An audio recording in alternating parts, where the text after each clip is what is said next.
On est parti? Bah ouais. Bonjour à tous, je suis ravie de vous accueillir aujourd'hui pour le coup pour une interview en direct dans le jardin. Donc c'est beaucoup plus sympa que nos Zooms habituels. Et aujourd'hui, j'ai le plaisir d'accueillir Lisa Durand. J'ai choisi de vous présenter Lisa aujourd'hui parce que j'ai trouvé que son parcours était assez inspirant et notamment son cheminement professionnel et la découverte de ses contacts Facebook. Mais je vais laisser Lisa se présenter en tout cas pour qu'elle nous fasse part un peu de qui elle est et de ses intentions, de ses souhaits. Voilà, donc Lisa, je te remets le bâton de parole, c'est à toi. Merci Corinne. Comment me présenter? C'est toujours un peu la question. Par quoi je démarre?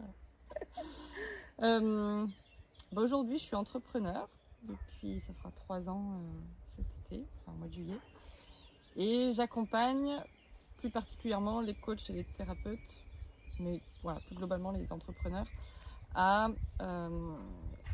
je les accompagne donc sur les outils informatiques au service de leur activité, donc que ce soit l'utilisation de, par exemple, Canva pour faire des visuels, que ce soit créer un site internet, une page de vente, un lien de paiement, ou simplement s'organiser sur son ordinateur, enfin voilà, toutes ces petites choses-là.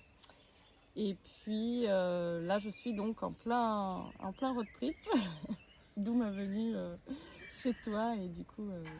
Tout à fait. Et ce que j'ai trouvé vraiment sensationnel, et c'est pour ça que je vous présente aussi Lisa aujourd'hui, c'est ce côté humain. C'est vrai, quand on parle de réseaux sociaux, quand on parle d'informatique, il y a tout un côté mécanique, un côté déshumanisé.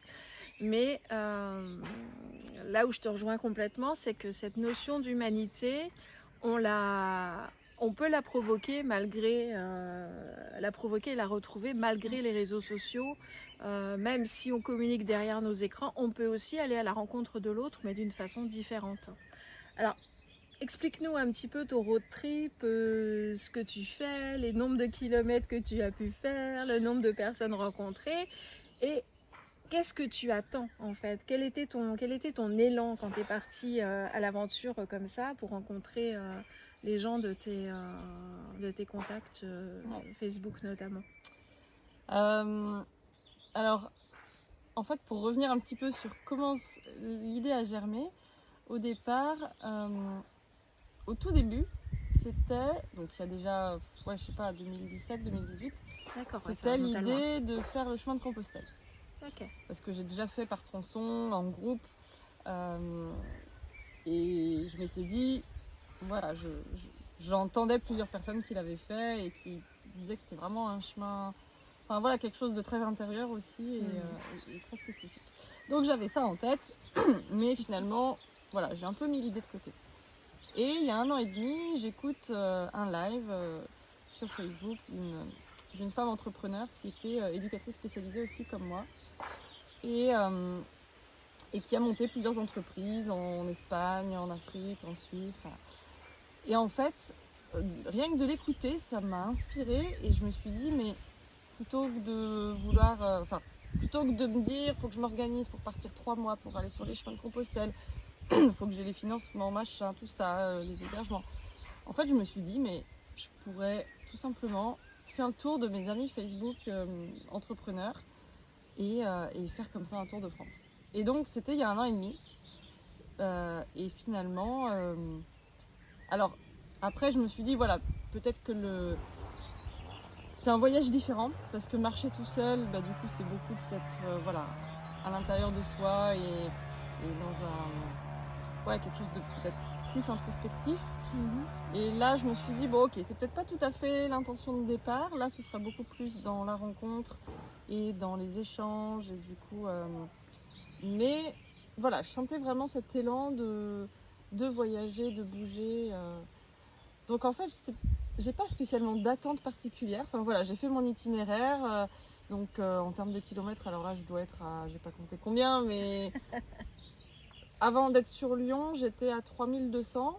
Et donc là, j'ai fait Lyon, j'ai traversé la France pour arriver dans le sud-ouest. Donc, je sais pas, peut-être que là, je suis bien à 4000. J'en sais rien, il faudrait que je regarde. Mais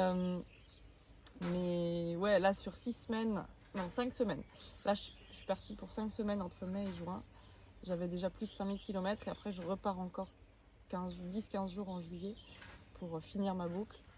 Mais ouais, finalement, j'ai juste l'intention de rencontrer et d'un échange dans la simplicité finalement. Enfin, en fait, à chaque fois, donc, je discute avec les gens chez qui je passe et on se disait, mais en fait, chacun m'accueille aux petits oignons avec ses petits oignons à lui qu'il a. Et en fait, c'est des oignons différents, mais c'est ça qui est super beau. Et hier, je me disais, en fait, c'est pas tant l'endroit où je suis qui est important, mais c'est vraiment la qualité de la rencontre et des échanges qu'on a. Et c'est ça qui est hyper chouette, c'est qu'à chaque fois, les échanges sont différents, les rencontres sont différentes. À un moment donné, je me suis posé la question, je me suis dit, mais est-ce que ça va pas un peu me saouler de raconter à chaque fois mon parcours, mon histoire, mon machin? Parce que finalement, à chaque fois, on me redemande. Parce que, en fait, c'est des gens comme toi que je connais un petit peu de loin, mais pas plus que ça. Et en fait, non, parce que je le raconte toujours différemment, d'une manière différente. À un tel, je vais donner des détails qu'à un autre, je vais pas donner, puis inversement. Enfin, donc, du coup, ouais, non, c'est vraiment... Ce qui est vraiment chouette, c'est ce côté simplicité. Et c'est marrant parce que tu dis c'est aux petits oignons. Pour la petite histoire, d'une personne qui accueille Lisa à l'autre, on se fait des petits cadeaux. Et hier, Lisa est arrivée avec des oignons. Oui, c'est vrai. Des oignons de crocus. Donc voilà, je voulais juste rebondir un petit peu sur l'anecdote. Mais c'est vrai que c'est quelque chose qui donne envie. En fait, moi, je suis vraiment attachée à cette rencontre aussi avec l'humain, avec à notre mode de fonctionnement. Enfin, et ce côté simple. Et c'est comme, enfin, voilà, c'est fluide, c'est évident, c'est vraiment enfin, une très belle rencontre, parce que c'est vrai que du coup, on s'était vu une ou deux fois sur les réseaux, sur des réunions Zoom. On n'avait pas eu plus que ça l'occasion d'échanger. Mais c'est vrai que c'est une belle rencontre. En tout cas, je te remercie d'avoir fait un crochet par la Gironde. Et si tu avais un mot de la fin pour qualifier ton parcours jusqu'ici en tant qu'entrepreneur et en tant que femme, en termes de symbolique, qu'est-ce que tu pourrais en tirer? Quand tu dis mon parcours, c'est mon parcours de vie en général Ouais, ton parcours de vie et pour arriver jusqu'à aujourd'hui. S'il y avait un mot qui te venait, ça serait quoi? Un mot, c'est difficile, mais quelque chose de l'ordre de me rencontrer moi-même. Ouais. Ben, merci Lisa pour ce mot de la fin. Merci à toi, Corinne. On vous souhaite une belle journée et à très bientôt. À bientôt.